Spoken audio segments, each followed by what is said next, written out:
Les vraies voix Sud Radio, 17h-20h, Philippe David, Cécile de Ménibus. Bienvenue en ce premier jour du mois de juillet avec Philippe David. Bonjour. Bonjour. J'ai fait un mix de bonsoir et bonjour. Bon, ça va très bien. Bonsoir. Avez-vous passé un bon week-end? Excellent. Moi aussi, excellent. Le Stade Toulousain est champion de France. Bah oui. Et j'éviterai de redire que je suis à nouveau tendu comme un string pour France-Belgique. Sinon, Philippe Bilger va faire des remarques en dessous de la ceinture. Laissez tomber le string. Vous n'avez pas besoin d'évoquer ça. Si on pouvait éviter qu'il se déshabille tout de suite, ça nous arrangerait. On est ravis de rester à un certain niveau. Vous accueillir au-dessus de la ceinture. On est ravis de vous accueillir pour cette nouvelle semaine. On est ensemble jusqu'à 19h. Allez, le sommaire de cette émission est se maintenir ou désister pour faire barrage au RN. C'est le dilemme pour les macronistes dans beaucoup de circonscriptions. Lorsque le candidat est arrivé 3e, le RN est le nouveau Front populaire. Devant eux, en tout cas, pas une voix ne doit aller au Rassemblement national, a dit Gabriel Attal. Mais dans les faits, beaucoup dans la majorité sortante n'entendent pas inclure la France insoumise dans ce nouveau front républicain. Alors, avez-vous été surpris par l'allocution de Gabriel Attal hier soir? Est-ce que ces combinations ne vont pas créer du vote RN? Et à cette question, comprenez-vous les consignes de vote de la majorité? Vous dites non à 94%, vous voulez réagir, Aude attend vos appels et elle comprendra ce que vous dites au 0826 300 300. Et à 18h30, le coup de projecteur des vraies voix. Jean-Luc Mélenchon était en première ligne hier soir pour commenter les résultats puis s'adresser à la foule place de la République. Sa formation, la France insoumise, devrait bien rester la première à gauche, même si le PS a obtenu plus de circonscriptions avec le nouveau Front populaire qu'avec la NUPES il y a 2 ans. Alors parlons vrai, est-ce qu'hier soir Jean-Luc Mélenchon a pris le lead, comme on dit, sur la campagne de second tour du nouveau Front populaire? Ou pensez-vous plutôt qu'il était déjà le patron, mais qu'on l'avait un peu caché vu son image très clivante? Et à cette question, Mélenchon a-t-il la main mise sur le nouveau Front populaire? Vous dites oui à 81%, vous voulez réagir encore et toujours. Aude attend vos appels au 0826 300 300. C'est lundi, on vous souhaite la bienvenue jusqu'à 19h, les vraies voix. Les vraies voix Sud Radio. Et pour nous accompagner dans cette journée, dans ce mois de juillet qui démarre en fanfare avec Philippe Bilger. Monsieur Philippe Bilger. Je vais très bien. Oui, bon, écoutez, très bien, je suis ravie de l'entendre. Nicolas Corato est avec nous, fondateur du think tank Place de la République. Bonsoir. Bonsoir Nicolas, on est ravis de vous accueillir. Luc Gras, politologue, bonsoir. Bonsoir Cécile. Et donc, il est beau, Bonsoir. Luc Gras. Vous étiez à un mariage aujourd'hui, Luc Gras? J'étais sur une autre plateforme. Ah, vous étiez sur un autre. Vous nous faites des infidélités, bravo. Je ne vous félicite pas. Avec ce numéro de téléphone 0826 300 300 et notre auditeur de jour qui est Nicolas de Bordeaux. Bonsoir Nicolas. Bonsoir Nicolas. Oui, bonsoir. Comment ça va Nicolas? Eh ben, écoutez, merci, je vais très bien. Bon, bah, tant mieux. De quoi parle-t-on dans un instant? Alors, moi, je voudrais vous parler de l'utilisation à toutes les sauces du mot extrême. D'accord. Et qui conduit à une sauce très manipulatoire. Eh ben, on en parle dans un instant. En attendant, on écoute le répondeur au 0826 300 300. Bonjour, c'est Robert de Bordeaux.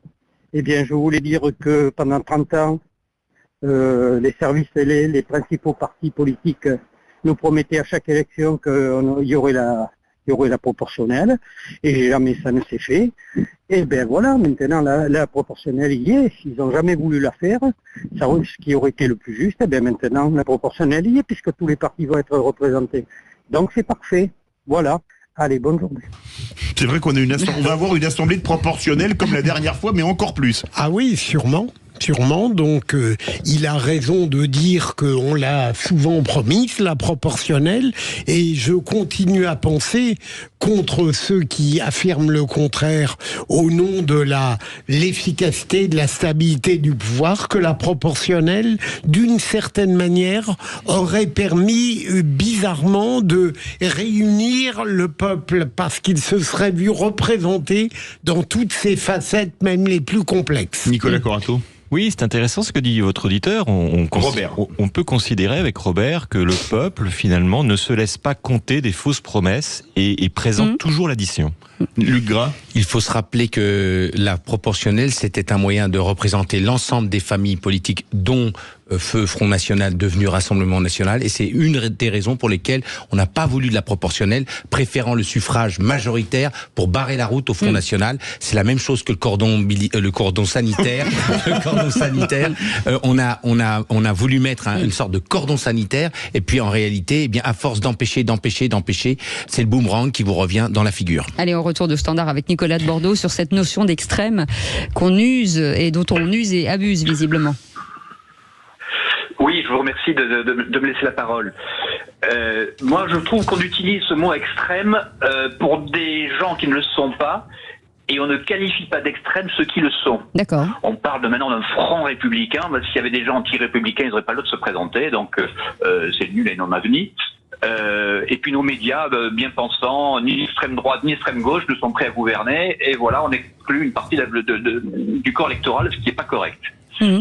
Moi, je voudrais dire que sur l'extrême droite, que l'on qualifie d'extrême droite sur sa politique émigrationniste essentiellement, quand un sondage CSA de décembre 2023 dit que 80% des Français estiment qu'il ne faut pas accueillir plus de migrants en France, qui sont les extrêmes ?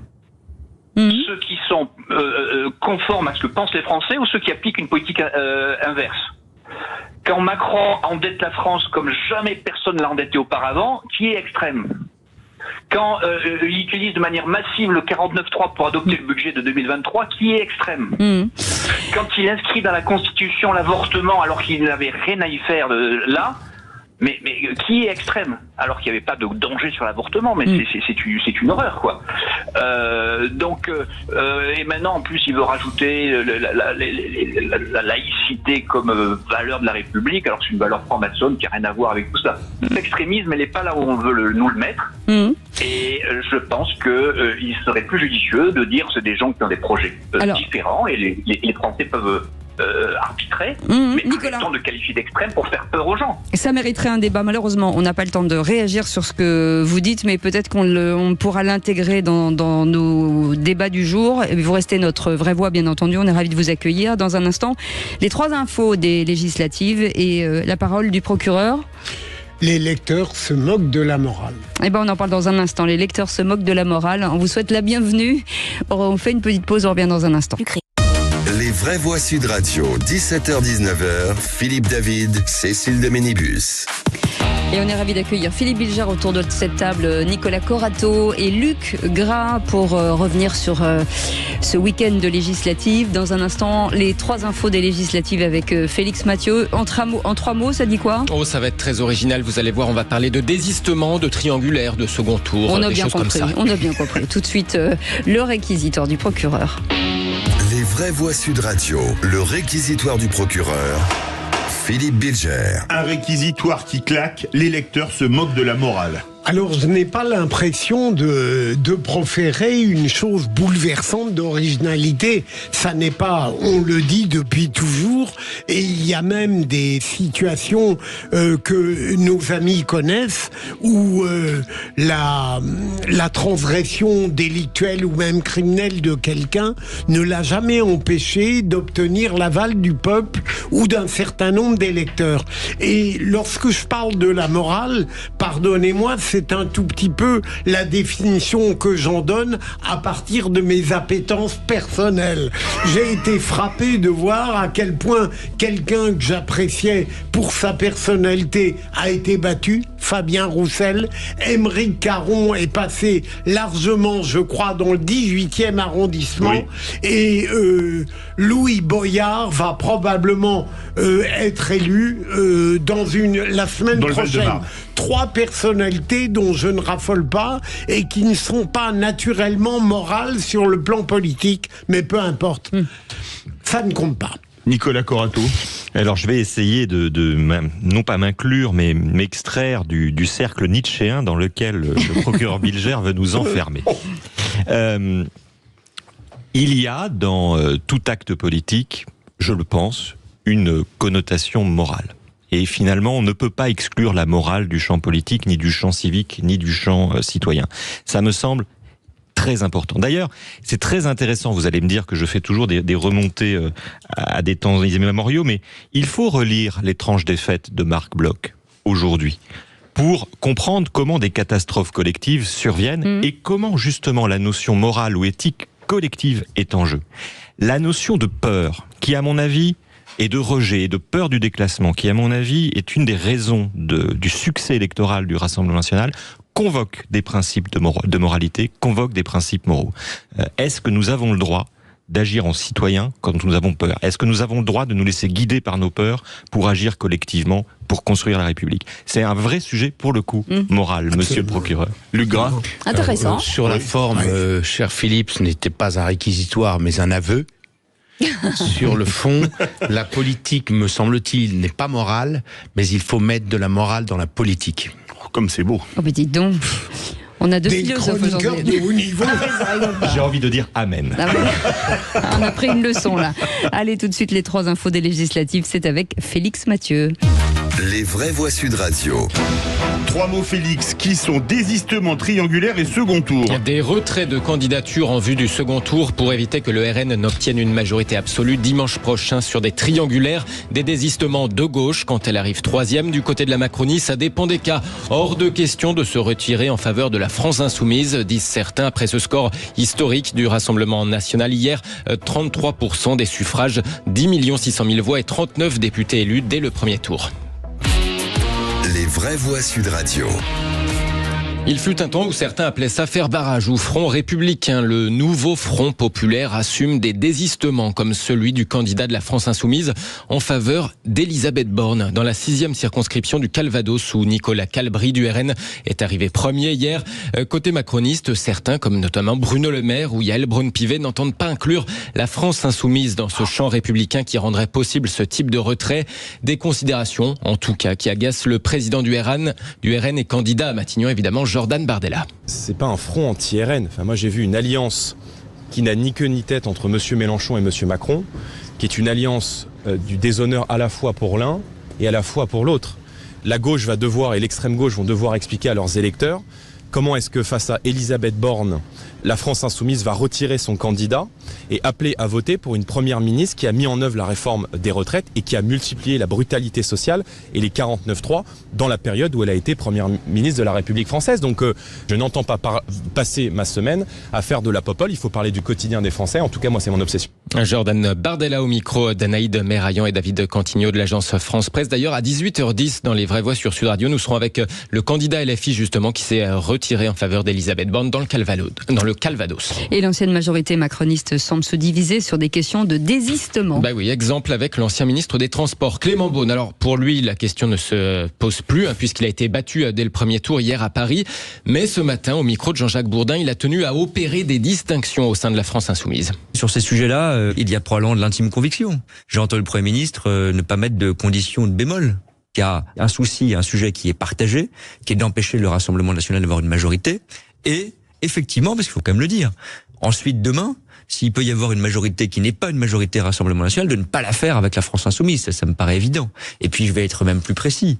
Dans la France insoumise, je pense que tout le monde ne se vaut pas. Que M. Mélenchon et Mme Hassan, ça n'est pas tout à fait M. Ruffin ou Mme Autain. Vous savez peut-être que je suis un ancien responsable politique ce matin, j'ai toujours apprécié la nuance et j'ai toujours essayé de la pratiquer dans le débat public. Ça ne m'a pas porté chance à moi, mais je pense qu'on a besoin aussi de cette clarté et de cette nuance dans le débat public. L'ancien ministre des Transports, député sortant et candidat macroniste battu à Paris, Clément Beaune avec Jean-Jacques Bourdin ce matin sur Sud Radio. Philippe Bilger. J'ai cru comprendre tout à l'heure, mon cher Félix, Yael Braun-Pivet n'est pas hostile à tous les insoumis. À tous les insoumis, ouais. Absolument. Elle a dit par exemple que Caroline Fiat n'était pas David Guiraud. C'est quand même délicieux. Vous vous souvenez de ce que nous avait promis le président de la République quand il a dissous? Il nous avait promis un grand moment de clarification. Alors, on en pense qu'on veut, mais on peut répondre objectivement qu'à gauche, c'est clair. La gauche, elle se désiste systématiquement. Il n'y a pas une exception. Et nous ferons barrage contre le Rassemblement national. Partout, ce sera possible. Y compris jusqu'à aller voter pour Madame Borne. À droite, je parle de l'extrême droite, c'est assez clair aussi. Finalement, il n'y a qu'un seul clan qui n'arrive pas à éclaircir sa position, qui n'arrive pas à trouver un accord unique, qui n'arrive pas à se mettre d'accord, qui n'arrive pas à nous présenter d'un côté Bruno Le Maire ou Monsieur Beaune, où un président de la République a l'air complètement vacant. Je parle quasiment de vacances du pouvoir et pas de vacances du mois de juillet. Et c'est celui-là même qui nous avait promis la clarification. Donc quand on promet une clarification à un pays, c'est qu'on est déjà en capacité de se l'appliquer dans son propre camp, ce qui objectivement n'est pas le cas, et à mon sens ne le sera pas d'ici le second tour. Luc Gras. Oui, moi je suis assez d'accord, c'est assez frappant l'espoir qu'avait suscité pour certains Emmanuel Macron en 2017 de renouveau démocratique, et 2024, donc après un septennat, non seulement il dissout l'Assemblée, mais il se dissout lui-même et il dissout ses troupes. C'est-à-dire qu'en fait, on voit bien qu'on en est là aujourd'hui, il a fait une dissolution pour essayer de retrouver une majorité, on en est au point où ses équipes archi-minoritaires, parce que troisième arrivé aux élections, eh bien, sont en train de se diviser, et finalement, le macronisme aura été une parenthèse, puisque ceux qui sont macronistes de droite reviennent à droite dans un nini célèbre et mis en place notamment par les illustres prédécesseurs, et ceux de gauche reviennent à gauche. Donc finalement, le macronisme était une parenthèse. Pendant ce temps encore, François Hollande devra affronter un candidat RN et le député sortant LR en triangulaire. L'ancien président arrivé premier avec 37%, devant la candidate RN Maïté Pouget à 31%, puis le député LR sortant Francis Dubois à 28%. Alors ce dernier a décidé de maintenir sa candidature en triangulaire, estimant être le mieux placé pour faire barrage, non pas cette fois au RN, mais barrage à l'ancien président François Hollande. Je maintiens ma candidature pour le second tour. La seule droite est capable de battre François Hollande, c'est la droite que je porte, et François Hollande n'a pas fait un score pour un ancien président de la République avec l'ensemble du Front populaire, un score important, et aujourd'hui c'est battre François Hollande et battre ce nouveau Front populaire. L'agneau François Hollande sera vite saccagé par les loups du LFI qui seront majoritaires dans le groupe à l'Assemblée nationale. Francis Dubois, député sortant LR en Corrèze, en compétition donc avec François Hollande dans cette première circonscription de Corrèze. Et puis au chapitre de ceux qui ne se désistent pas, la France Insoumise maintient les candidatures arrivées derrière ses dissidents sortants, vous savez, comme Daniel Simonet ou Alexis Corbière. Par exemple, à Paris, la députée LFI sortante Danielle Simonet s'était présentée donc en dissidente, alors que la syndicaliste Céline Verzelletti était investie à sa place par la France Insoumise et donc par le nouveau Front populaire. Eh bien, Danielle Simonet obtient plus de 40% et Céline Verzelletti 2 fois moins, mais pour autant, les deux candidatures liées à LFI vont donc s'affronter au second tour. Merci beaucoup Félix Mathieu. Vous restez avec nous dans un instant, le grand débat du jour, maintien ou désistement suite au résultat du premier tour donnant le RN en tête. Les consignes de vote commencent à tomber, faire barrage ou non face au Rassemblement national, Philippe? Alors parlons vrai, avez-vous été surpris par l'allocution martiale de Gabriel Attal dans la cour de Matignon hier soir? Est-ce que ces combinations, et comme on dit de l'autre côté des Alpes, ne vont pas créer du vote RN? Et à cette question, comprenez-vous les consignes de vote de la majorité? Vous dites non à 94%. Vous voulez réagir? Le 0826 300 300. Et nous serons avec Martin Garagnon, porte-parole national de la campagne Ensemble pour la République, dans quelques instants. Vous souhaite la bienvenue. 0826 300 300 avec Nicolas Corato, avec Luc Gras et Philippe Bilger. À tout de suite. 6-9h, Philippe David, Cécile de Ménibus. On vous souhaite la bienvenue, c'est les vraies voix jusqu'à 19h avec Philippe David. Bon. Ça va toujours très bien. Je ne peux pas poser la question, mais je vous réponds par anticipation. Parce qu'après, vous me chambrez. Alors, je vous chambre. Alors, ça, c'est nouveau. Ça, vous nous auriez jamais. Vous me prenez pour du bon vin ou quoi? Est-ce que c'est mon style de faire des blagues, Philippe David? Ah oui, oui. Mais on préférerait que ce fût le vôtre plutôt que celui de votre voisin de droite. J'ai fait le Bilger. Quel parfum magnifique! Les vraies voix sont de mon côté. C'est bon ça. En tout cas, Philippe Bilger est avec nous, Luc Gras est avec nous et Nicolas Corato aussi. Et on est ravis de les accueillir. Et vous, au 0826 300 300, Aude vous attend. Allez, tout de suite, le grand débat du jour. Les vraies voix Sud Radio, le grand débat du jour. Le nouveau Front populaire n'aura pas de majorité absolue. Nous avons dit tout au long de cette campagne que la présence en son sein d'une France insoumise, largement rejetée par les Français, l'empêchait d'être une alternative crédible pour gouverner. Alors la situation est claire. L'enjeu de ce second tour, c'est de priver l'extrême droite d'une majorité absolue. L'adversaire a toujours été le Rassemblement national, mais si vous me demandez ma position, personnelle, je n'appellerai jamais à voter pour la France insoumise. Mais c'est très clair.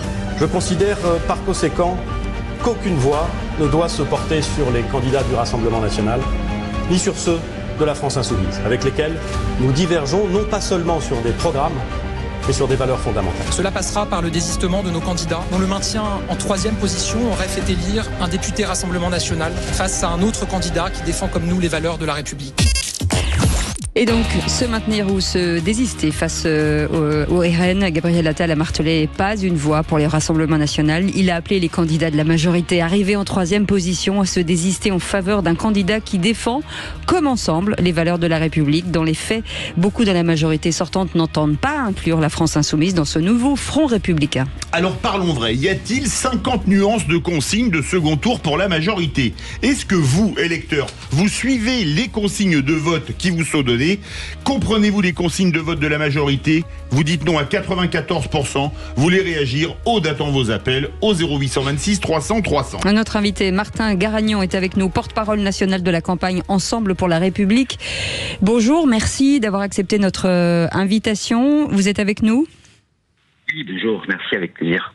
Vous ne bougez pas. Petit tour de table avant de reprendre avec vous, Philippe Bilger, ces consignes de vote de la majorité. Je sais qu'il faut aller rapidement, ma chère Cécile, Philippe.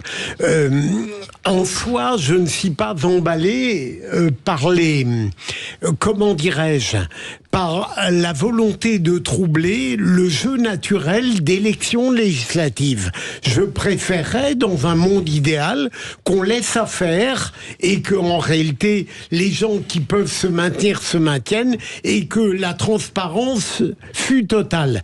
J'entends bien aujourd'hui que, compte tenu de l'emprise du Rassemblement national sur un pouvoir aux portes duquel il est peut-être, on veuille faire des manœuvres qui consistaient pour la gauche, et on vient de le dire, à respecter le désistement en faveur du candidat non Rassemblement national le mieux placé, et pour la droite républicaine, j'ai cru le comprendre, d'inciter à ne voter ni pour le RN, ni pour l'extrême gauche, ce qui me paraît une solution tout à fait souhaitable. Selon Raymond Aron, il faut toujours préférer le préférable au détestable.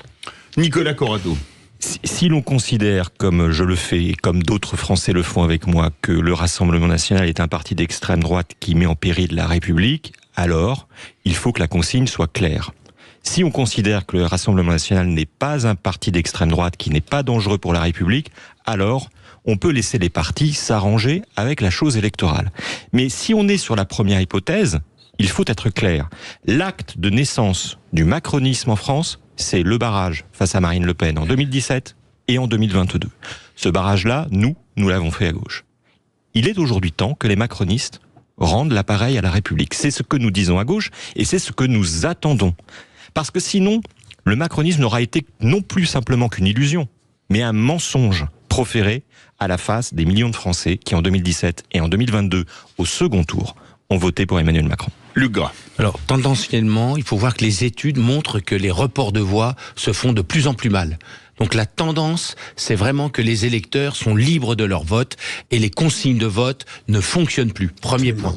Deuxième point, c'est amusant parce que cette campagne fait émerger de nouveaux termes. La tambouille politique, la popole. Alors c'est marrant parce que c'est Édouard Philippe qui a sorti le premier ce mot-là et maintenant c'est repris par Jordan Bardella qui est peut-être en voie de normalisation. Il y a aussi le mot, les combinations comme disait Philippe tout à l'heure. Vous voyez, on a tout ça. Troisième point, je crois que l'épouvantail de dire que le Rassemblement national, c'est l'extrême droite, ne fonctionne plus. Et donc, à partir de là, il faut arrêter. Si les gens veulent être critiques, comme vous l'êtes, cher ami, du Rassemblement national, attaquer au cœur du sujet. Le programme, la compétence. Il y a deux sujets qui préoccupent les Français, c'est l'immigration et le pouvoir d'achat. La gauche et la droite modérée sont quasi inaudibles depuis des années sur ces sujets-là. La gauche se réfugiant sur des questions de wokisme, etc., et la droite passant son temps à régler des comptes. Donc il n'y a pas eu de réponse à ces deux questionnements autres que ceux du Rassemblement national. Voilà pourquoi il est aux portes du pouvoir. Mais il faut arrêter de mal nommer les choses.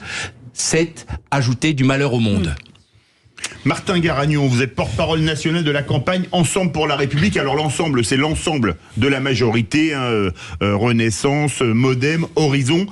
il y a quand même 94% des auditeurs de Sud Radio disent sur Twitter qu'ils ne comprennent pas les consignes. Alors il y a des LFI avec qui on peut s'entendre, c'est Yael Braun-Pivet qui a dit qu'elle mettait pas Caroline Fiat et David Guiraud dans le même panier. C'est pas exactement cette expression, mais c'est bon, ça.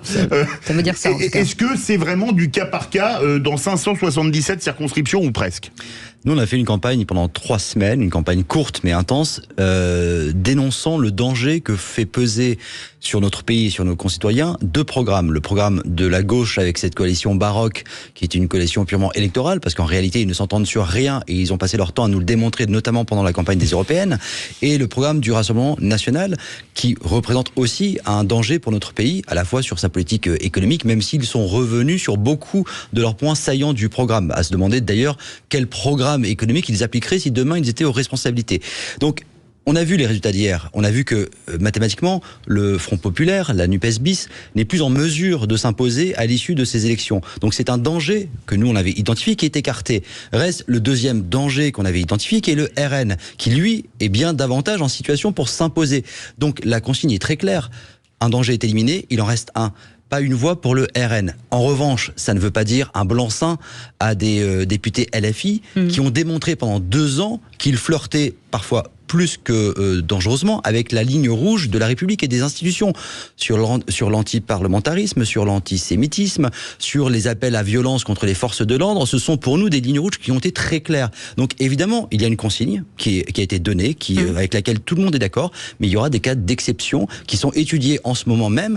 Parce qu'on ne peut pas avoir dénoncé le danger que représentent certains comportements pour la République, pour le bien vivre ensemble, et faire comme s'ils n'avaient jamais existé maintenant. C'est aussi une question de transparence par rapport à ce qu'on a défendu et par rapport aux électeurs, tout simplement. C'est un choix de clarté qui se pose en ce moment. Philippe Billiger.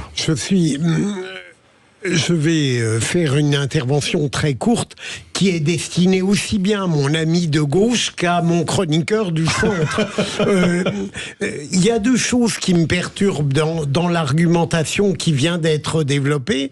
La première, c'est que j'ai l'impression qu'on continue en permanence à qualifier le Rassemblement national comme il l'était hier sous l'égide du père, en oubliant que la fille l'a transformé. J'ai entendu beaucoup de répliques, mais je n'ai jamais entendu quelque chose qui m'a totalement convaincu sur l'obligation de le considérer comme non républicain. Et deuxième élément, monsieur le député, si vous le permettez... Non, mais il n'est pas député. Non, mais j'espère... J'espère pas de l'être. Je vous le souhaite, comme vous êtes infiniment sympathique. Monsieur le Président, allez-y.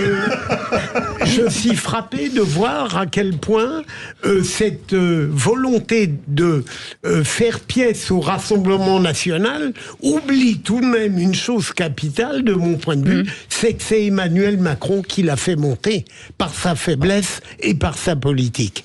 Et sa dissolution. Si je peux me permettre de répondre rapidement à votre propos, j'apprécie toujours vos analyses, mais néanmoins, le Rassemblement national, ça fait plus de 40 ans qu'il monte élection après élection. Et que le seul argument qui a été opposé à cette montée, c'est l'argument moral, contre lequel moi je m'insurge un petit peu, parce que c'est un argument qui est éculé, qui démontre son inefficacité. Moi, je fais partie de ceux qui considèrent que la posture morale, on peut tout à fait l'avoir et rester dans une sorte de confort intellectuel, de stigmatiser les millions de Français qui sont des fascistes et des racistes en puissance. Moi, je ne considère pas que la totalité des électeurs de Marine Le Pen sont des fascistes et des racistes. Je pense que ce sont des gens qui, pour certains, expriment une forme de colère, de désespoir, qu'on n'a pas su écouter, peut-être. En tout cas, ce qui est sûr, c'est qu'on n'a pas su répondre à leurs préoccupations du quotidien, sinon ils ne se dirigeraient pas vers ce vote-là. Néanmoins, vous pouvez me dire, et je vous rejoins en partie, que le parti de Marine Le Pen a évolué depuis l'époque du FN de Jean-Marie Le Pen, mais néanmoins on peut pas faire quand même abstraction. Je vous prends la dernière polémique en cours sur les binationaux. Les binationaux, quand vous avez très clairement sur la table une proposition qui vise à stigmatiser une partie de nos concitoyens, vous voyez bien qu'il y a quand même quelque chose qui ne s'inscrit pas tout à fait dans l'ordre de la République. Eh bien, soyez cohérents, on comprend rien à ce que vous nous racontez, pardon monsieur. Vous nous racontez une chose et son contraire. Vous êtes dans une posture de facilité de votre côté. Pour une raison simple, c'est que vous appelez à voter pour un camp qui est homogène, ce qui n'est pas votre cas dans cette alliance qui est totalement hétérogène. Ce que vous voulez, moi je ne suis pas dans une posture, mais nos choix sont clairs. Les vôtres ne le sont pas. Vous nous déroulez un argument sophistiqué sophistes depuis 20 minutes, qui ne parvient pas, et on voit le temps que ça vous prend, qui ne parvient pas à nous convaincre que vos choix sont clairs. Personne ne comprend, non pas ce que vous, à titre personnel, disiez, mais ce que votre parti a à dire à ce moment qui, on le reconnaît tous, est un moment historique pour la nation. Qu'est-ce que vous ne comprenez pas, êtes pas une voix pour le Rassemblement national de sortir de l'histoire. Alors ça fait beaucoup réagir, Cécile, au 0826 300 300. On commence avec notre auditeur Vraie Voix du jour, Nicolas de Bordeaux. Bonsoir Nicolas. Bonsoir. Alors on va vous demander d'être bref parce qu'après on a crise de Champs-sur-Marne et que le temps a beaucoup tourné. On vous écoute. Alors moi je réagis sur le mot danger de l'extrême droite. Il me semble que garder le gouvernement actuel et Macron est un réel danger qui a ruiné notre pays, il ne faut pas quand même l'oublier. Ils n'ont pas su faire un budget si ce n'est par un 49.3 et ils ne savent pas comment faire le suivant. On a quand même un préalable avec l'Italie on a fait le même scénario fasciste, danger, etc. J'observe que Meloni a augmenté son score aux dernières législatives de 2024, alors que Macron a effondré les siennes. Donc le danger, c'est plutôt le statu quo, la continuité avec les gens qui nous gouvernent, et notamment l'équipe Macron qui doit dégager, quoi. Bougez pas, Nicolas. Vous voulez peut-être répondre à ce que vous a dit Nicolas Corato. Oui, enfin déjà, oui. C'est l'autre Nicolas. C'est l'autre Nicolas. Il y a deux Nicolas. Notre Nicolas. Non, mais c'est simplement que vous êtes, vous, finalement, dans une posture de facilité, parce que vous appelez à voter. Écoutez, vous appelez à voter. Et c'est vous qui avez la clé. Et vous savez, c'est vous qui avez la clé. Si vous voulez que je vous réponde, il faut me laisser aussi vous répondre, monsieur. D'avoir fermé la porte. Mais ça, c'est votre analyse. Ah non, vous êtes dans une posture de facilité parce que vous appelez à voter pour un camp qui est le camp central, qui est républicain, qui est démocrate, ce que personne ne remet en question. Vous êtes, vous, dans une alliance. Personne ne vous a contraint à mener cette alliance. Et d'ailleurs, vous l'aviez dénoncé à la fin de la NUPES, en jurant vos grands dieux qu'on ne vous y reprendrait plus, que c'était fini, plus jamais Mélenchon. On a compris ce que étaient les LFI, on a vu ce que ça donnait. Ça n'est pas nos valeurs de gauche. Et vous aviez bien fait. Oui, il se trouve, et pendant toute la campagne des Européennes, vous avez expliqué, vous êtes débattu devant les Français pour démontrer à quel point vous n'étiez d'accord sur rien. Le lendemain des Européennes, vous avez trouvé sur un coin de table un accord électoraliste et personne ne vous a contraint à mener cette campagne avec cette alliance-là. En deux mots, on voit que le débat démocratique s'appauvrit dès lors que chaque camp va chercher dans le camp de l'adversaire les plus extrémistes. Autrement dit, le Rassemblement national n'est pas un parti d'extrême droite, mais il y a au sein du Rassemblement national des gens plus ou moins douteux. La suppression de la même manière, sur la gauche, la suppression du droit du sol, le nouveau Front Populaire n'a jamais osé mettre en œuvre, c'est pas une mesure d'extrême droite, et c'est dans le programme de M. Bardella. La première mesure, ce sera la suppression du droit du sol. C'est une mesure d'extrême droite. On ne peut pas résumer le Rassemblement national à ces personnes-là. De la même manière que vous êtes pris de courroux, et vous avez fort raison, lorsque le nouveau Front Populaire, on le réduit à quelques excités antisémites. Je vous parle pas d'excités, dès lors que l'on va chercher chez l'autre le plus mauvais, dès lors que l'on va chercher chez l'autre, on appauvrit le débat démocratique. C'est autant de temps qu'est pris sur le débat démocratique de fond. Pourquoi à Renaissance et pourquoi au nouveau Front Populaire, vous n'allez pas chercher chez l'adversaire les contradictions sémantiques, les contradictions de fond, bref, un vrai débat démocratique, ça intéresserait davantage les Français. Pour aller jusqu'au bout, moi je suis binaire, c'est-à-dire que si vous avez en face de vous un RN et un LFiste, c'est pas de consigne. Donc. Mais vous avez donné les propos de la présidente de l'Assemblée nationale. C'est-à-dire qu'au sein des LFI... Qui représente qui chez vous maintenant? Mais elle représente sa parole qui n'est pas neutre. Elle s'exprime en son nom. Parce qu'elle n'est plus présidente de l'Assemblée nationale. Non, mais d'accord. Depuis que votre président de la République s'est dissous cette chambre. C'est un personnage qui compte, monsieur. Donc on peut entendre ce qu'elle a à dire. Moi, je respecte la parole de tous les responsables politiques. Mais quelle valeur a sa parole chez vous? C'est une ancienne présidente de l'Assemblée nationale, c'est pas rien. Par rapport à celle de Clément Beaune ou de Gabriel Attal qui est Premier ministre, lui on exerce. Mais ils ont tous le droit de s'exprimer. Et chef de l'opposition qui dit exactement le contraire. Ce que vous voulez dire, c'est qu'elle n'est pas là reprendre la déclaration de Gabriel Attal hier à Matignon, qui a très clairement dit pas une voix pour le RN. Il faudra se désister en faveur des candidats qui, j'ai plus la formation exacte, mais qui respectent la République et la démocratie et les institutions. Et les valeurs de la République. Et les valeurs de la République. Ce qui n'a pas été le cas de certains membres de LFI avec lesquels vous êtes alliés. Et vous l'avez reconnu d'ailleurs. Vous l'avez reconnu. Oui, il y a des chacun, anciens en fait, républicains, en fait, c'est c'est assez simple. Chacun retourne dans son lit d'origine, dans la famille Renaissance. Mais je ne suis ceux pas qui étaient à sûr que la droite vont à gauche droite soit et son- ceux qui étaient à Ne gauche vont à parlez gauche. pas de lit devant Philippe David. Les amis, C'est la dissolution du Philippe, pour macronisme détendre auquel- l'atmosphère. et malheureusement, au-delà de ça, une forme de dissolution morale de notre citoyenneté, de notre République. Eh ben merci, Bravo, chapeau l'artiste. merci beaucoup Martin Garagnon d'avoir été avec nous, porte-parole national de la campagne Ensemble pour la République. Moi je vous propose quelque chose, je vous propose de le garder avec nous pour le jeu. Qui c'est qui l'a Pour dit. le qui c'est qui a dit. Comme ça vous pourrez vous battre mais sur un autre terrain. Allez hop, revoir. On est ravis de vous accueillir. Nicolas Corato est avec nous, Luc Gras, Philippe Bilger et puis si vous avez écouté ce petit débat un peu animé il y a quelques instants, on a gardé Martin Garagnon qui est porte-parole national de la campagne Ensemble pour la République. Est-ce qu'on va pouvoir les réconcilier dans le cadre du qui c'est qui l'a dit? Je ne sais pas. Nicolas, vous êtes avec nous? Oui, je suis là. Lancez le jingle, s'il vous plaît. Les vraies voix Sud Radio, le quiz de l'actu. C'est à vous que je n'ai pas parlé, Nicolas. Je pensais que vous allez me faire un lancement de gueudin. Allez, on y va. Allez, qui c'est qui l'a dit direct? C'est vous qui répondez en premier, Nicolas. Si vous n'avez pas la bonne réponse, ce sont nos invités qui répondent. Question qui c'est qui l'a dit? 3 points. Hors de question qu'un LR vote pour un LFI. Qui a dit ça? Ciotti? Non. Il est très très proche de la Chine. L'archer. Bonne réponse. Non, il a été le plus rapide. Le Joker était sympa. Non, mais Oui, c'est trop tard, Nicolas. Nicolas Corato a été le plus rapide. Un vrai chiracien, fidèle à... Et il engrange donc 3 points. Ouais. Question à 3 points, Nicolas. Qui c'est qui l'a dit? Dans les circonstances actuelles, ça n'a aucune espèce d'importance de savoir où je serai lundi prochain.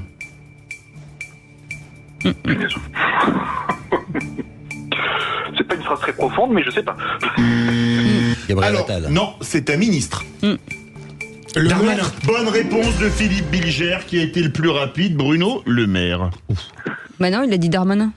Mais non, il a dit le maire. Ah bon, vous avez dit Non, le maire. Darmanin. Non, C'est non, le gras c'est qui a dit. Donc, aurait pu ça n'est marcher pas aussi, qu'il ouais. a été plus rapide, il a faux. D'accord.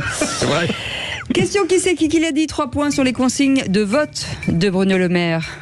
Un comportement de lâche et de privilégié. Qui a dit ça? Tondelier. Non. Bon, moins 3. Langauchat. Bah oui, mais c'est Tondelier. pour lui. donc, Oui, c'est Marine Tondelier. Pour lui. Alors, on vous donne 3 points. Nicolas En Pacorato. plus, c'était à moi de répondre à cette question, Luc. Il va falloir qu'on se partage les réponses en fonction de leur orientation politique. C'est comme si on me prenait Retailleau. Ouais, c'est ça. Laissez-moi Marine Ou Tondelier. Ciotti, si maintenant ça vous arrange encore. Nicolas, qui c'est qui l'a dit à 2 points? Qui c'est qui l'a dit?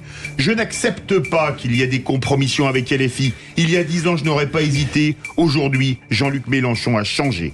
Nicolas. C'est une femme. C'est pas Il y a le droit de Evren? piver. Evren? Non. Elle est Berger. ministre. Bonne réponse de Nicolas Aurore Corato. Berger. Aurore Berger, il marque donc 2 points et il prend la tête avec 5 points. Question qui c'est qui l'a dit à 1 point sur la présence de Rima Hassan en kéfier aux côtés de Jean-Luc Mélenchon lors de son discours. C'est incroyable qu'une telle polémique puisse naître. Qui a dit ça? C'est pas Panot? Oh, pardon. Si, Bonne c'est réponse Mathilde de Panot. Philippe Je l'ai Bilger. pas fait exprès. Hein. Ah, ouais, buzzer. ouais. Alors C'est qu'on pas était mal, Philippe. disciplinés. c'est Non, pas je mal. donne, Ouais, je le donne. Non, Il est mais non, généreux. mais c'est Il y pas a une grave. forme de pillage du champ lexical parce que nous, on était bien élevés du coup. Individus autour de cette table qui Est-ce qu'on a des nouvelles de Martin Garagnon? Oui, mais vous voyez, je nous, me là. désiste en faveur du camp de gauche. Pour une fois que c'est clair. Histoire de vous C'est la quitter sur une première bonne note. émission où le garçon va gagner sans avoir parlé. Qui c'est qui l'a dit à 3 points? Je ne me résous pas à ce que la France devienne le premier pays d'Europe à mettre un Premier ministre incompétent et dangereux comme Jordan Bardella. Nicolas. C'était sur Gabriel Sud Radio. Non. Gabriel Attal? Non, C'est sur Olivier Faure. Non, c'est Non. sur Sud Radio ce matin. il a perdu.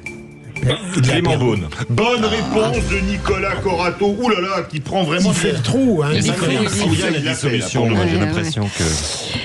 Il va y avoir une dissolution, On va en vous faire avez plus raison. Et qui c'est qui l'a dit? Les électeurs de droite et certains candidats de la droite non ciotistes appellent soit à voter pour nous, soit voteront pour nous sans le claironner.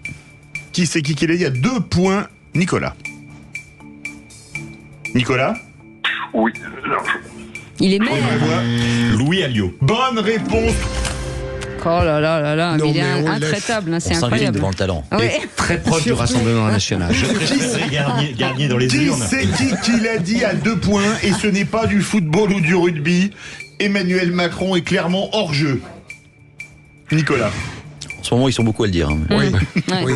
On aurait pu tous le dire. Oui, tous. Non. Nicolas, c'est un député qui a été réélu hier au premier tour. Ouais. À Marseille. Il a fait un débat avec Bardella et Attal.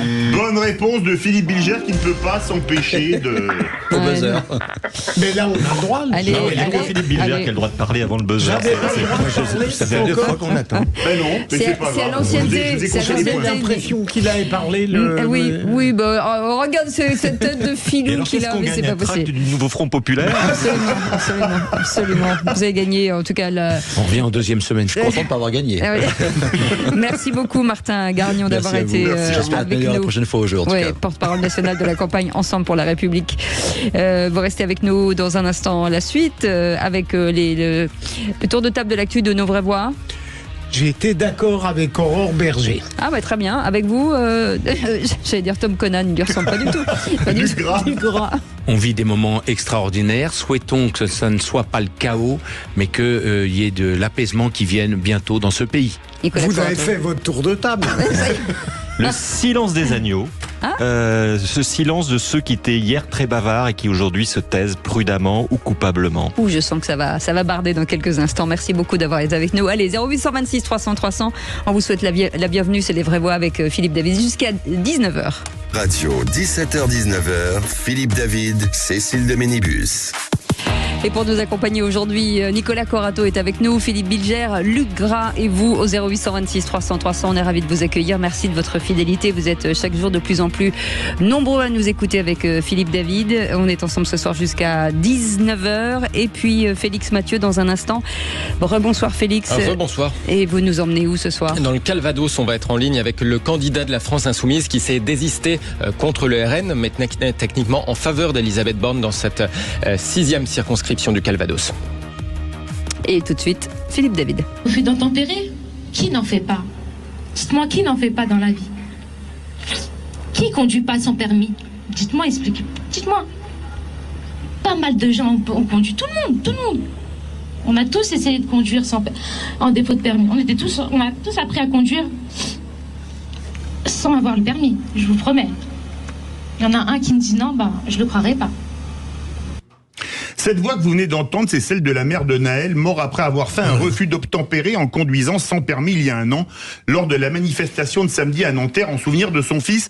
Et je dois dire qu'en entendant ces mots, j'ai l'impression d'être une personne fondamentalement déviante, car à bientôt 60 ans, je n'ai jamais conduit sans permis, jamais commis le moindre refus d'obtempérer, jamais conduit sans assurance, et que j'ai toujours payé mes amendes, même pour 5 minutes de dépassement de temps de stationnement. Pire, je n'ai jamais passé 1 minute en garde à vue et je n'ai pas, aux dernières nouvelles, 15 mentions au fichier des antécédents judiciaires pour refus d'obtempérer, recel, rébellion contre des policiers, utilisation de fausses plaques d'immatriculation, et circulation sans assurance, consommation et vente de produits stupéfiants. Et j'ai la certitude que les vraies voix présentes dans ce studio sont exactement dans la même situation. Ce discours lunaire a fait le buzz sur les réseaux sociaux avec les réactions épidermiques qui vont avec. Des réactions dans lesquelles 2 France se sont affrontées. D'un côté, celle qui soutient que les refus d'obtempérer ne posent pas de problème. Demandez à la famille du jeune homme de 34 ans tué le 5 juin dernier à Clamart par un voyou de 14 ans qui roulait pour fuir la police, elle vous le confirmera, et qui se victimise en parlant d'un prétendu racisme systémique dans la police. De l'autre, et elle représente l'immense majorité de la population, la France qui roule avec une voiture assurée et un permis de conduire, qui se lève le matin, travaille, paye ses impôts et ses PV, qui s'arrête quand la police la contrôle et qui n'en peut plus devant le laxisme qui règne depuis des années. 2 France aux antipodes l'une de l'autre, 2 France qui cohabitent, mais pour combien de temps encore? 2 France qui, comme disait Gérard Collomb, vivaient côte à côte et sont désormais face à face. Philippe Bilger. J'approuve absolument ce que vous venez de dire, et la mère de Naël, à intervalles réguliers, met notre patience à rude épreuve. Autant il était normal, à la suite de la mort de son fils, qu'on respecte sa douleur et sa tristesse, autant à force de tirer sur la corde, elle rend cette compassion insupportable. Nicolas Corato.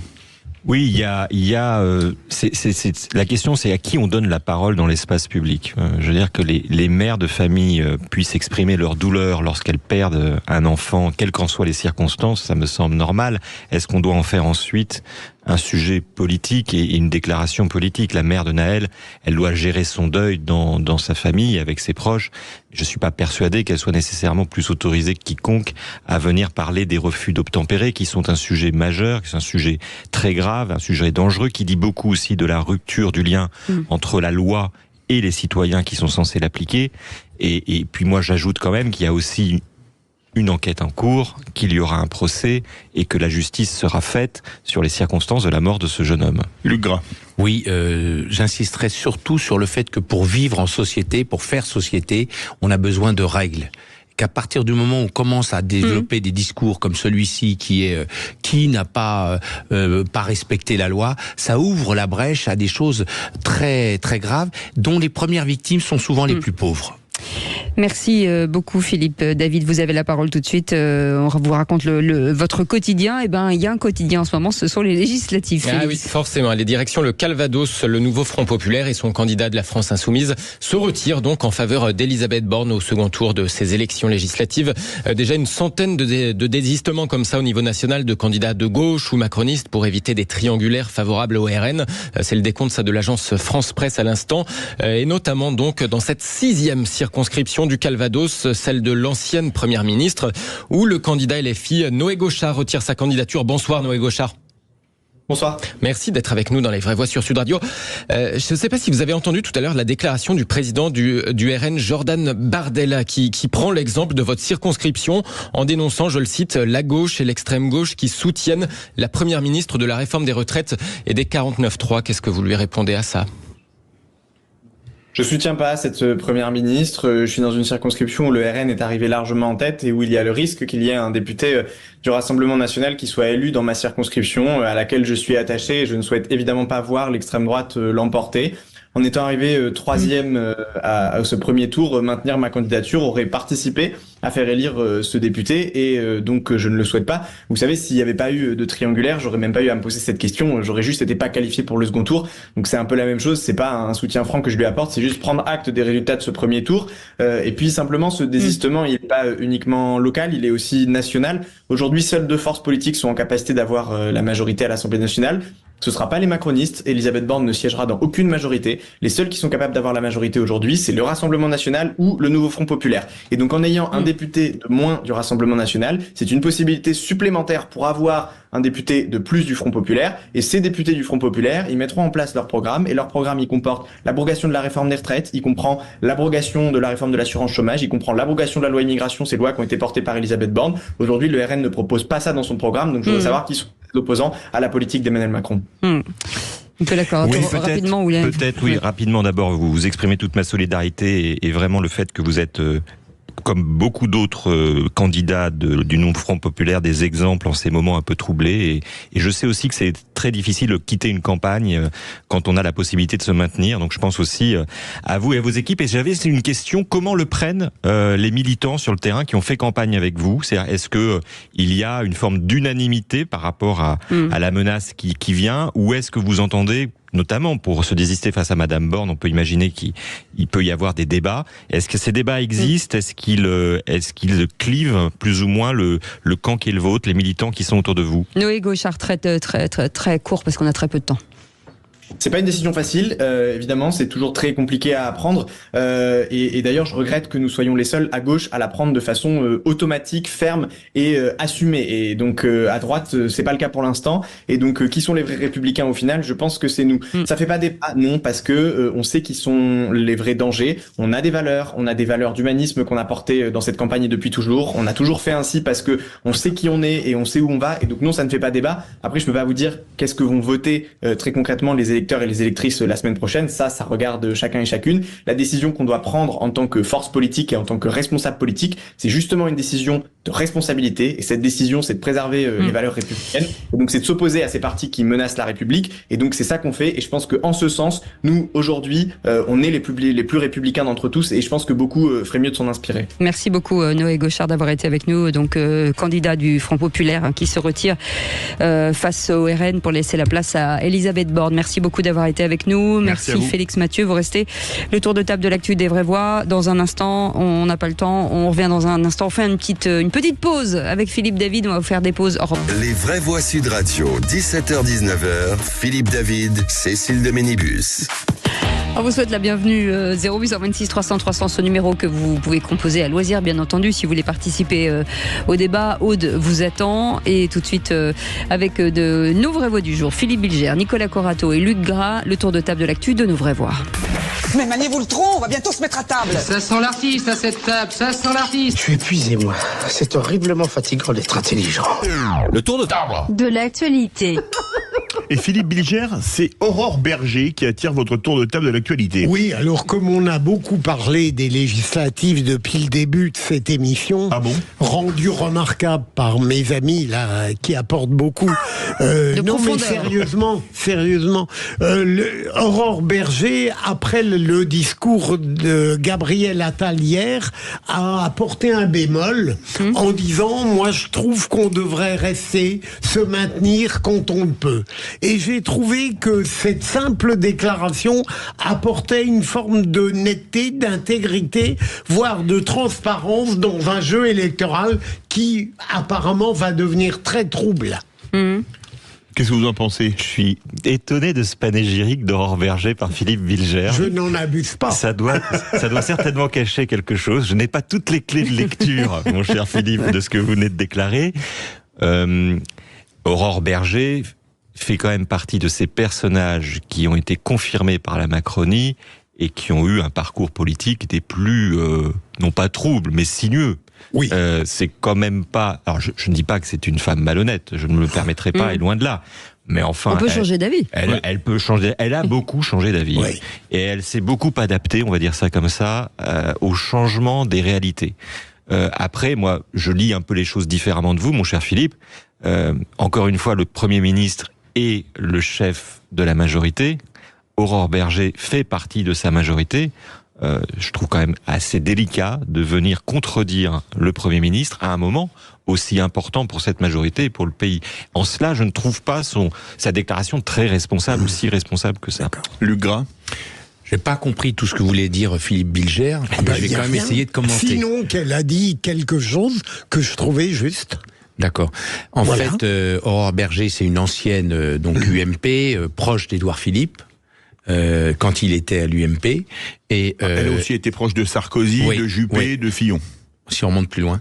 Et en fait, ça met le doigt sur quelque chose qui a caractérisé la parenthèse d'Emmanuel Macron. C'est qu'en réalité, il a fait un hold-up en 2017. Il n'avait ni programme, ni troupe. Et finalement, lui qui promettait le renouveau politique, il nous a fait de la politique à l'ancienne dans sa verticalité la plus absolue. C'est-à-dire qu'il n'avait pas de personnel, il a été débauché, il n'avait pas de programme, il a fait du libéralisme relativement financier, voire plus. Et finalement, ça ne peut pas durer parce que la raison est simple, c'est que en politique, pour exister, il faut quand même avoir une vision, il faut quand même avoir une colonne vertébrale.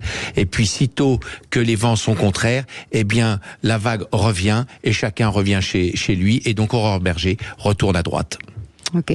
Nicolas Corato, le silence des agneaux. Oui. Ça veut dire quoi? Le silence des agneaux, vous savez, c'est cette jolie image et terrifiante image que nous donne à voir ce merveilleux film et qui exprime ce silence qui s'abat sur le troupeau des agneaux lorsqu'ils vont à l'abattoir et qu'ils sentent que quelque chose d'inéluctable se présente. Mais il y a une forme de sidération derrière ce silence des agneaux.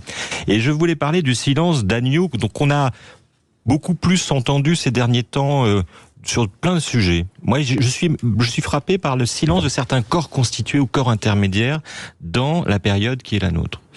J'ai beaucoup travaillé avec eux, mais je me demande où sont passés les avocats. Moi, j'entends assez peu sur les plateaux de télé les représentants des avocats venir s'inquiéter, comme ils l'ont fait pendant des décennies, des reculs sur l'état de droit, l'attaque des libertés publiques. C'est leur traditionnel champ d'intervention. À chaque fois qu'ils considèrent que l'état de droit est fragilisé ou menacé, ils communiquent, ils partent dans la presse, dans les médias, là, disparus. Et comment vous l'expliquez ? Ah, où sont-ils ? Je ne sais pas. Je vais vous parler des médecins. Ordre des médecins, syndicat de médecins. Où sont passés ces professionnels qui sont concernés, par exemple, par la mise en place ou la suppression ou la réforme de l'AME ? Ils sont concernés au premier chef. Vous les entendez ? Je parle des institutions qui le représentent. On entend des médecins. Mon camarade Jérôme Marty a été très clair sur le risque que fait courir le programme du Rassemblement national à la médecine de ville ou à la médecine hospitalière, par exemple. Disparu. La FNSEA. Voilà un syndicat qu'on a beaucoup entendu ces derniers temps. Syndicat agricole. Pour défendre les agriculteurs. Ils ont une position sur le programme du Rassemblement national et sur l'éventuelle sortie de la PAC que cela pourrait entraîner. Quand est-ce que ces gens-là vont se mettre à parler vendredi ? Il sera trop tard. Hein. Vendredi, tout le monde se tait. Et puis ensuite, c'est le silence des urnes qui précède l'abattoir des agneaux. Parce que tous ces gens que je viens de citer vont être parmi les premières cibles. Je ne parle même pas des magistrats, mon cher Philippe Huitger, qui, selon ce qu'on dit, ont ou pas le droit de parler, mais qui ne se gênent pas de parler dans des temps plus courants. Donc tous ces gens-là se taisent. Moi, je suis surpris de ce silence, qui n'est pas un silence habituel chez ces corps constitués, chez ces corps intermédiaires. Est-ce que vous ne croyez pas, au contraire, Nicolas, et je ne fais nulle provocation, que c'est un progrès ? Non, je veux dire que vous alliez me dire ça, Philippe. Les magistrats, malheureusement, sont distingués avec un syndicat de la magistrature qui, continuant sur son registre délétère, a appelé... oui, le syndicat de la magistrature. Mais l'Union syndicale des magistrats, qui est le syndicat majoritaire, on va même dire co-gestionnaire, disons les choses, de la chancellerie et de la place Vendôme. Vous les avez entendus? Mais normal, c'est normal. Et vous avez trouvé ça normal? Moi, je trouve ça étrange. Est-ce que c'est pas, cher ami, l'illustration même que le Rassemblement national ne fait plus peur? Et on peut pas mésestimer l'intelligence des magistrats, mais aussi des avocats. Et les avocats peut-être se disent que finalement les libertés publiques ne seront pas particulièrement menacées par l'arrivée du Rassemblement national. C'est une question. Vous voyez, moi, je n'osais pas le dire, mais je suis heureux que vous le disiez, mais je n'osais pas le dire. Non, mais en tout état de cause, il est aussi possible que ces fortes institutions, parce qu'elles sentent que la vague est absolument irrépressible, qu'elle va arriver, eh bien la meilleure solution de servir le pays, c'est d'être peut-être à ce moment-là en réserve, et ils se gardent leur droit de parole pour si jamais il y avait des excès. Il voit toujours le côté positif. C'est vrai, vous avez raison, mais alors il y a eu des époques assez récentes où ces professions ont déjà fait preuve d'une extrême réserve. Il n'y a qu'à lire l'excellent livre de Robert Badinter, que Robert Badinter avait consacré à la justice sous l'occupation. C'est vrai. Et qui était très intéressant sur le rôle des magistrats, de l'ordre des avocats de Paris. On va pas refaire le coup de revenir à 39, parce que je pense que vraiment, objectivement, vous êtes un garçon trop intelligent pour assimiler la période actuelle avec le Rassemblement national avec celle de la période Pétain. Il y a, vous savez, Marc Bloch disait, il faut comprendre le présent pour se pencher sur le passé. Moi, je ne mésestime pas les restes éventuels de cette période qui irrigue quelques esprits farfelus et dangereux au sein du Rassemblement national, mais en aucun cas, objectivement, même un homme de gauche ne peut pas reconnaître que le Rassemblement national est un ramassis de fascistes.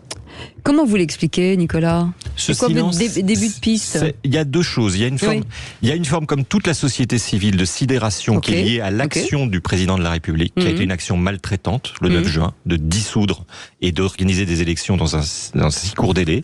Et je pense que ces corps constitués, comme les autres, sont pétrifiés, un peu comme des lapins, les yeux dans les phares. Et puis, je dirais qu'il y a, pour une analyse peut-être un peu plus politique, il y a une réaction du bloc bourgeois. Vous savez, on est d'accord ou pas d'accord sur l'existence du bloc bourgeois, mais d'une certaine manière, il y a un bloc politique en France qui préférera ou qui préfère aujourd'hui l'arrivée au pouvoir du Rassemblement national plutôt que la menace de l'arrivée au pouvoir ou du retour au pouvoir de la gauche. Une seule petite illustration, alors là je suis complètement d'accord. Regardez, la bourse ce matin, plus 2%. Oui. Pourquoi? Parce que il n'y a rien la bourse a horreur des incertitudes. Là, il y a une vague, une déferlante qui arrive. La bourse et les financiers sont plutôt rassurés, d'autant que chaque jour qui passe, Jordan Bardella retire une mesure sociale dans son programme. Il y a de la lucidité dans la bourgeoisie, mon cher Nicolas. Oui. Et vous savez ce que disait Jules Renard? L'horreur de la bourgeoisie est bourgeoise. Et voilà, écoutez, dans un instant, on ira vers Cette émission est tellement culturelle, c'est qu'il y a un loup. Un moment d'apaisement, peut-être avec Luc Gras. Allez, petite pause et on revient dans un instant. Merci de votre fidélité, on est ensemble jusqu'à 19h. Venez, après ce retour de pub, avec un moment où il faudra, vous le dites, de l'apaisement, après ce brouhaha. Pour conserver le niveau qui était le nôtre jusqu'à présent, je vous dirais que la nuance étant d'essence divine, je vais essayer de hisser mon propos à ce niveau. Oui, le constat est clair. La dissolution d'humeur du président de la République a semé un chaos après la stupeur initiale qui est réelle aujourd'hui et qui développe effectivement déjà des intérêts, notamment en termes de débat démocratique. Cette dissolution d'humeur, qui est un peu finalement pour Emmanuel Macron une dissolution « je meurs moi-même, tu meurs », parce qu'il se dissout lui-même, il dissout son parti et on a un chaos. Et aujourd'hui, alors qu'il avait été élu en 2017 et en 2022 pour barrer la route au Rassemblement National, eh bien, le Rassemblement National fait florès et est aux portes du pouvoir. Alors, vous me direz, beaucoup d'inquiétude, de stupeur, beaucoup de lassitude. Les instituts qui étudient cela voient que les Français sont fatigués. Oui. Il y a vraiment une lassitude, beaucoup de gens savent plus trop pourquoi voter. On passe les journées entières à leur dire, faut barrer la route à l'autre camp, etc., etc. Et comment on va sortir de tout ça? Eh bien, il y a des points positifs. Il y a des points positifs parce que les gens dialoguent entre eux, les gens réfléchissent, la politique s'intéresse davantage, participation qui a augmenté de 16%, il y a encore un effort parce qu'on peut monter à 84% comme au deuxième tour des législatives en 1978, donc ne pas oublier que rien n'est joué au second tour parce qu'il peut y avoir une mobilisation d'encore 5 millions de Français, et puis finalement cet apaisement qui peut nous permettre de construire quelque chose de nouveau. On a vu de nouveaux visages arriver à droite comme à gauche, on voit des propositions qui sont un peu manquantes, mais qui sont en train de s'initier dans le débat politique. Donc je dis, on garde le moral. Et une jeunesse qui arrive, une jeunesse qui arrive, bien sûr, une passion. La politique de la démocratie repose sur le débat démocratique. Nous sommes en plein dedans. Ne soyons pas défaitistes, que les uns ou les autres arrivent au pouvoir, les réalités de la vie seront là, les marchés sont à la guet et regardent bien les choses. En 82, ils nous ont tout de suite rattrapés. Est-ce que ce sera le cas cette fois-ci? En tout cas, le principe de réalisme est là et l'espoir est devant nous. Allez. Philippe Bilger. Oui, mon père. J'allais dire Luc Gras, président. Là où Luc, sérieusement... C'est pas la première fois, Cécile, attention. Là où je ne suis pas... c'est bien, et d'ailleurs, vous êtes sur la même ligne que Nicolas, sur ce plan-là. Je me demande tout de même si l'étrange ressort qui a conduit à la dissolution, le caractère de perversion ludique chez Emmanuel Macron et la passion immodérée de surprendre ne vont pas limiter les effets de cette bienfaisance. Tout de même, on arrive là, dans ce moment, à la suite d'une aberration absolue qui n'était pas nécessaire. Et je me demande si ça ne va pas rendre plus éphémère que durable les conséquences positives que vous évoquez l'un et l'autre. En quoi, je veux bien qu'il précise, en quoi le fait que c'était pratiquement irrationnel que de dissoudre, on croyait avoir touché le fond en 97 et Emmanuel Macron a été encore plus loin, il a fait une dilution évidemment incroyable. Mais en quoi le fait que à l'origine la dissolution n'est pas fondée, ça a des conséquences sur ce qu'on a dit. Ça a plus saisi les Français que ça ne les a rendus lucides. Moi, j'en ai l'impression, on est proprement déboussolé. Certains diraient que je l'ai toujours été, mais profondément, je ne suis pas sûr qu'on est dans un climat où la rationalité, la lucidité politique peuvent s'exercer dans leur plénitude. Le sujet que vous posez, Luc, c'est un sujet sur la concorde et la paix civile, et la question de la concorde et de la paix civile. Je pourrais vous rejoindre simplement, moi je pense quand même, pour regarder dans mon camp, puisque nous parlons de camp, mais on arrive à débattre et pas à se combattre, la dissolution a été ressentie comme un acte de maltraitance politique par des millions de Français. D'ailleurs, de l'extrême droite jusqu'à l'extrême gauche, si vous avez envie qu'on parle de l'extrême gauche. De manière indifférente et de manière parfois très importante. Cet acte de maltraitance produit des effets dont on n'imagine pas encore toutes les conséquences. Moi, je vois beaucoup de tristesse, beaucoup d'inquiétude dans une partie de la population française. Je pense notamment à la population d'origine immigrée, d'origine étrangère, qui se demande et qui raisonnablement a peur pour son avenir. C'est un fait objectif. La peur est objective. Est-ce qu'elle est justifiée ?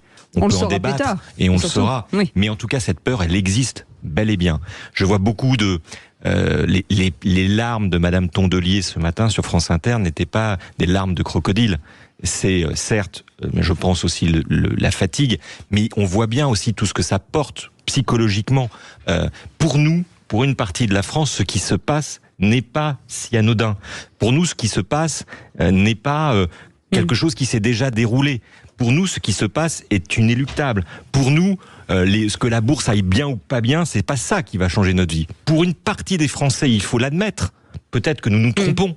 L'arrivée au Rassemblement national est un effondrement. Et 2 secondes. En 2 secondes, moi je reprends pas à mon compte les formules du style « nous sommes dans des camps », parce que ça me fait penser à des postures. Or la République, elle est une et indivisible. Il y a le peuple de France, il y a l'intérêt national, il y a la vision long terme. Et donc à partir de là, je crois que créer du conflit, Front Populaire, créer du conflit est mortifère. Rassembler est protecteur et bien plus d'avenir.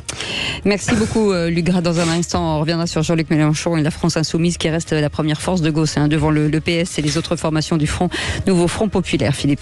Oui, et parlons vrai, est-ce que hier soir Mélenchon a pris le lead sur la campagne de second tour du nouveau Front Populaire? Ou pensez-vous plutôt qu'il était déjà le patron, mais qu'il était en retrait vu son image très clivante? Et à cette question, Mélenchon a-t-il la main mise sur le nouveau Front Populaire? Vous dites oui à 82%, vous voulez réagir. Aude attend vos appels au 0826 300 300. On vous souhaite la bienvenue, on est ensemble jusqu'à 19h, c'est les Vraies Voix Sud Radio. Vrai, ici à marqué Parlons Vrai, ça tombe bien, Philippe Bilger est là pour parler vrai, comme Nicolas Corato et bien entendu, comme notre futur président, Luc Gras.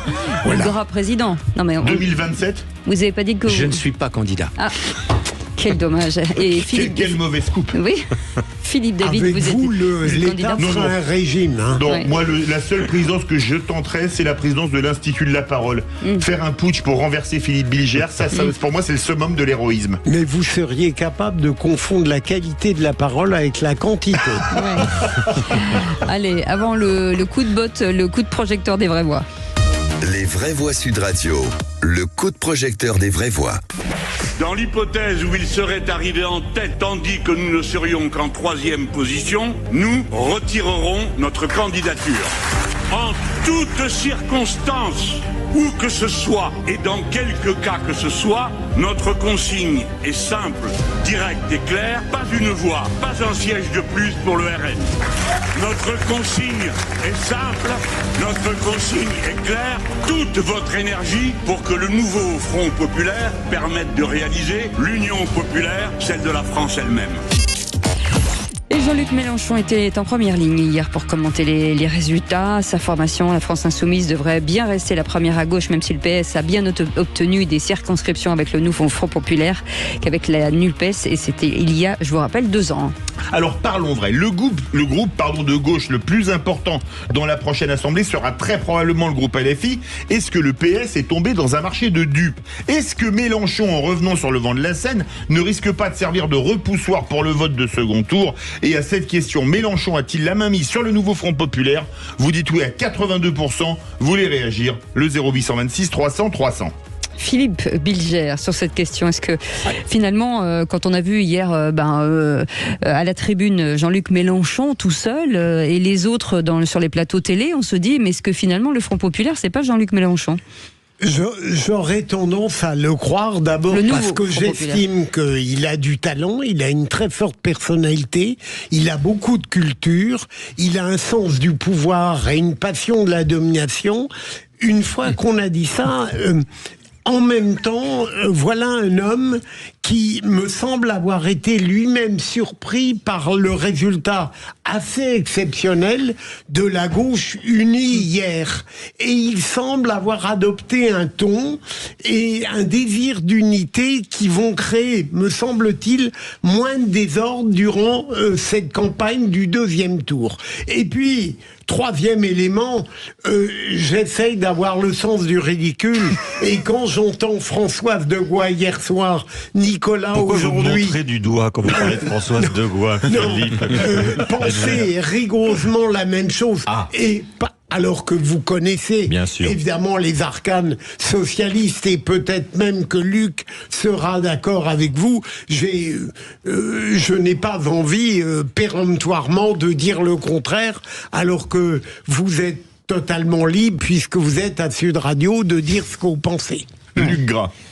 Moi, je voudrais pas paraphraser la phrase de Voltaire, gardez-moi de mes ennemis, je m'en occupe. Mais ce Jean-Luc Mélenchon, il est intéressant parce c'est un personnage romanesque. C'est-à-dire que c'est un excellent tribun, il y en a plus beaucoup. Moi, j'en ai connu beaucoup à l'Assemblée nationale il y a quelques années, il y en a plus beaucoup. C'est un personnage romanesque, mais je m'interroge par rapport à lui, pourquoi il gâche à ce point ses talents? Parce que en réalité, s'il avait été vraiment politique, il n'aurait pas mis la jeune femme avec le kéfier à côté de lui, il aurait fait une tribune avec Glucksmann, Tondelier, Bompard et j'en oublie. Et donc, ils auraient fait quelque chose de collectif s'il avait vraiment envie d'accéder au pouvoir. C'est pourquoi je me demande si, au-delà du personnage romanesque, il veut véritablement le pouvoir en 2024, sachant que la mère des batailles, ce sera la prochaine présidentielle, peut-être en 2027. Et je finis sur le point que celui qui perdra entre le RN et le nouveau Front Populaire en 2024 a des chances d'être le recours la fois d'après. Françoise Degois. Oui. Pardon, Nicolas Corato. Je voulais que vous fassiez une imitation de Françoise Degois. Non, ça, elle est inimitable. Ils ont chacun leur personnalité. On l'embrasse. On l'embrasse. Elle sera là demain d'ailleurs. Non, je pense que, si vous voulez, ce sujet passe à des années-lumière au-dessus de la tête de tous les sympathisants de gauche aujourd'hui, et que c'est ce qui explique aussi pourquoi Jean-Luc Mélenchon est obligé de faire comme les autres, c'est-à-dire d'être excessivement clair, de finalement mettre ses ambitions dans la poche, non pas parce qu'il n'en a plus, mais parce que personne ne permet à aucun chef à plume de la majorité de sortir aujourd'hui du rail dans lequel ils sont. Je le redis, pour la gauche et les peuples de gauche, ce qui est en train de se passer est un effondrement. Et donc personne n'acceptera que les uns et les autres puissent se déchirer ou avoir la même un papier de cigarette entre eux. Et en cela, j'ai trouvé, et on peut le remarquer, que la netteté des consignes données par les uns et les autres, mais y compris par monsieur Mélenchon, contrastait énormément avec, vous vous souvenez, l'ambiguïté qu'il y avait pu y avoir en 2022 autour des consignes de vote, ou en 2017 où ça lui avait été encore plus reproché. Je pense que Jean-Luc Mélenchon, comme les autres, a compris que maintenant, fallait plus déconner. Et j'ajoute un point, c'est que cet épisode fait aussi apparaître, parce que vous disiez qui est le chef, c'est vraiment pas le sujet, hein, mais il faut aussi apparaître des personnalités politiques qui sont en train de crever l'écran et, à mon avis, qui sont en train de faire l'histoire de la gauche à ce moment-là. Je pense notamment à Marine Tondelier, qui se révèle et qui est en train de devenir une égérie de la gauche, et à mon avis qui aura dans les années à venir énormément de poids, et en tout cas de symboliquement, qui aura été à la hauteur de l'histoire et à la hauteur de ce qui arrive au pays. Et puis une surprise, Olivier Faure, qu'on n'attendait pas comme un tribun et comme un orateur, et qui hier soir, par exemple, à Place de la République, a énormément marqué les gens qui étaient là et qui n'étaient pas complètement les plus militants ou les plus pro-PS. Donc il se passe des choses à gauche, mais à la limite, c'est pas le sujet. Le sujet, c'est ce qui se passe dans le pays. Le grand. Deux petites observations rapidement. Madame Tondelier a joué un rôle très important dans les accords entre différentes branches du nouveau Front Populaire. Notamment, c'est elle qui a permis que LFI puisse s'accorder avec les autres familles politiques. Donc, elle a joué un rôle dès l'origine du nouveau Front Populaire. La deuxième chose, faut pas oublier qu'en application de la Constitution, c'est le président de la République qui choisit, qui nomme le Premier ministre. Et donc, ça donne encore quand même un peu de possibilité pour le président de jouer des différentes rivalités qu'il pourrait y avoir dans ce camp. Est-ce que vous pensez, Nicolas, que ce que vous avez décrit, je l'admets bien volontiers, est-ce que ça dépassera le second tour? Je veux dire par là, est-ce que c'est quelque chose qui va réellement, profondément transformer le camp de gauche et d'extrême gauche? Est-ce que après le deuxième tour, les tensions et les ambitions personnelles ne prendront pas la relève? Écoutez, mon cher Philippe, est-ce que jouer collectif peut être de gauche? Encore une fois, cher camarade, si je peux utiliser ce terme, il faut que vous ayez en tête que pour la plupart des sympathisants et des électeurs de gauche, dimanche soir, la République peut s'arrêter. Donc le sujet, c'est pas ce qui se passe après, c'est ce qui se passe dimanche. Et c'est pour ça que l'électorat à gauche est extrêmement concentré. Oui, mais la question, c'est après. D'une certaine manière, c'est pas le sujet d'aujourd'hui. Et je dis pas ça. Non, mais c'est pas politiquement correct. C'est véritablement ressenti. Oui. Mettez-vous à la place une fois dans votre vie d'un électeur de gauche qui a toujours voté à gauche. Ce qui se passe aujourd'hui dans le pays fait que dimanche soir, tout peut s'arrêter quand on est de gauche. L'après, il a déjà été évoqué hier soir. Mais il n'a pas été évoqué nécessairement par les partis politiques. Il est évoqué par les syndicats. Et la France d'après le RN au pouvoir, effectivement, va dépasser très clairement ces petites histoires d'appareil politique et de rapports entre formations politiques. Il va être question de mouvement social, très clairement. Il va être question de mouvement social, ça a déjà été évoqué. C'est ça l'après, éventuellement. Mais dans l'esprit et l'imaginaire du peuple de gauche, toute l'énergie est concentrée sur ce qui se passe dimanche, parce que dimanche, tout peut s'arrêter. Mettez-vous vraiment à la place des électeurs. Là, je trouve heureusement que vous parlez d'imaginaire du peuple de gauche, c'est important, Nicolas, parce que tout de même venir nous dire que dimanche soir, la République peut s'arrêter. Je vous dis que c'est ce que nous ressentons. Et c'est ce qui explique aussi les comportements d'indifférence par rapport à ces sujets. Mais je vous poser une... Pardon, Luc, juste une question très personnelle, Nicolas. J'ai le bonheur, grâce aux Vraies Voix et d'autres fois, de vous voir à intervalles réguliers depuis quelques années. Et j'ai l'impression que ces derniers mois, vous vous êtes vous-même... comment dire, très durci sur le plan de l'idéologie. Est-ce que c'est la peur du Rassemblement national ou est-ce que c'est tout simplement... Alors, mon cher Philippe, êtes-vous radicalisé? Nous nous connaissons depuis beaucoup d'années. On commence la psychothérapie. Ça fait très longtemps que vous me dites que je me radicalise. C'est-à-dire que si je vous écoute, ça fait pas quelques mois, ça fait plusieurs années. Alors, vous m'avez déjà fait cette réflexion. Mais au-delà de mon cas personnel qui importe peu, c'est pas une question de radicalisation ou idéologie. Quand je dis que nous avons peur que la République s'arrête dimanche, pas parce que nous sommes des anti-républicains, nous accepterons comme d'autres le sort des urnes, mais c'est le ressenti, c'est cette peur de l'effondrement, cette inquiétude, ce vertige qui nous saisit. C'est ça qu'il faut comprendre. C'est pour ça, j'essaye de mettre ça en balance avec finalement ces histoires d'appareils qui n'intéressent plus du tout les gens à gauche, et je vais même dire, ça a été compris par les chefs. Moi j'ai l'impression que là-dessus, en tout cas jusqu'à dimanche. Mais moi je trouve que c'est une manière quand même relativement habile de votre part, ce qui ne m'étonne pas, de cornériser totalement Jean-Luc Mélenchon. C'est-à-dire que vous êtes en train de dire c'est tellement grave que les questions de personnes ne sont pas à mettre sur la table. Mais pourtant Jean-Luc Mélenchon, il est un sujet pour la gauche. Et je trouvais la question de Philippe extrêmement pertinente. C'est-à-dire que la gauche, dans son essence, dans son ADN, ne peut exister qu'à partir d'une vision collective pour la société, mais aussi en son fonctionnement interne. Donc la question, elle est simple, c'est est-ce que, de ce que vous en connaissez, est-ce que vous croyez que la gauche d'aujourd'hui porte en elle une cohésion qui lui permettra après de jouer collectif? Oui, je le crois. Mais une question... Merci, je pense que c'est utile, c'est utile à tout le pays. Et je pense que la gauche est très utile à tout le pays aujourd'hui. C'est évident qu'en démocratie, la droite et la gauche sont utiles au débat démocratique. Allez, Philippe David. Une question. Avec l'élection du président de la République au suffrage universel direct, il faut une tête, il faut une incarnation. Alors que ce soit Mélenchon ou quelqu'un d'autre, il faudra une tête. Non. Mais c'est parce que vous êtes de droite, mon cher Philippe, nous à gauche. Qu'est-ce qui vous permet d'affirmer que je suis de droite? Mais qu'est-ce qui vous permet de dire que je suis un homme? Mon cher Philippe. Et tout le monde est à droite avec ça. C'est une question vieille comme la gauche. On a toujours demandé à la gauche de l'incarnation, de désigner un chef. C'est pas la culture de la gauche de désigner un chef. C'est pas la culture de la gauche. Ça lui a fait beaucoup de tort. Quand elle a réussi à avoir un chef, il a été plus qu'un chef. Avec François Mitterrand, elle était un gardien. Mais souvenez-vous le mal qu'a eu François Mitterrand à s'imposer dans son propre camp. Il a tué tout le monde. François Mitterrand. Oui, mais avant ça, il a été minoritaire. Il a été lui-même cornérisé. Il a eu une longue traversée du désert. La gauche n'aime pas les aventures personnelles. Mais Nicolas, ni les aventuriers. Nicolas Corato, c'est quoi la ligne aujourd'hui? Parce que ça c'est important pour ceux qui nous écoutent et qui n'ont peut-être jamais voté à gauche, qui ne veulent pas voter pour le RN. Il faut qu'ils essayent. C'est assez sympa.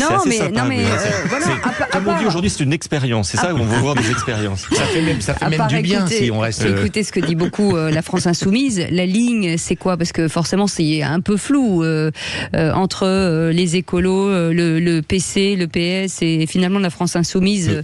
C'est un programme de combat pour passer 2 ans au pouvoir et faire en sorte qu'en 2027, le RN ne gagne pas. Donc, bien entendu, il y a des sujets qui sont mis de côté. Excusez-moi, pourquoi vous dites 2 ans, c'est 3? Oui, alors c'est parce que le temps passe vite. Ouais. Mais je comprenais pas les 2 ans. Mais pas en votre compagnie. Non, c'est un programme de combat, c'est un programme de transition, c'est un programme qui met de côté des arbitrages importants, par exemple sur le nucléaire. Mais l'idée étant de se dire, en ces quelques mois, de toute façon, on ne pourra pas reprendre une politique énergétique. Donc oui, il faut reconnaître qu'il y a dans ce programme des impensés, puis aussi des choses qui sont pensées, mais qui sont mises de côté pour pouvoir créer l'union. Mais c'est un programme d'urgence. C'est une urgence pour la nation. Voilà comment a été construit ce programme. Le débat à gauche, ensuite, vous inquiétez pas, comptez sur nous, comptez sur eux. Il aura lieu, on le fera. Mais là, c'est pas le moment. Moi, je veux dire qu'il n'y ait pas une unité formelle n'est pas forcément un obstacle en politique, parce que en politique, il y a 2 choses. Il y a la vision. Long terme, mais il y a aussi effectivement une forme de pragmatisme. Donc on peut supposer qu'à ce stade-là, il y a des choses qu'on ne peut pas dire. On ne peut pas dire que Jean-Luc Mélenchon sera écarté parce que c'est pas possible. C'est tout simplement, il est encore trop puissant.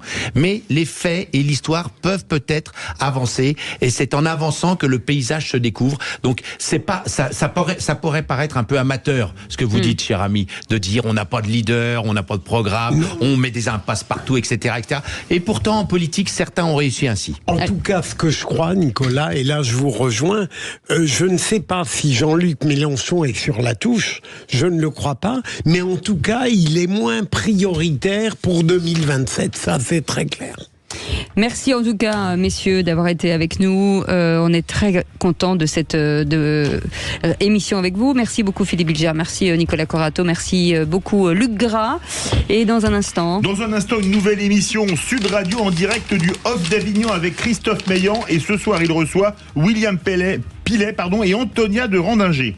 Allez, on se retrouve demain pour les vraies voix à partir de 17h. Merci à notre équipe. Merci beaucoup Maxime, merci Aude, merci Félix et merci Gauthier, notre nouveau stagiaire, qui vient d'arriver. Et on se retrouve demain à 17h. Passez une très bonne soirée sur Sud Radio.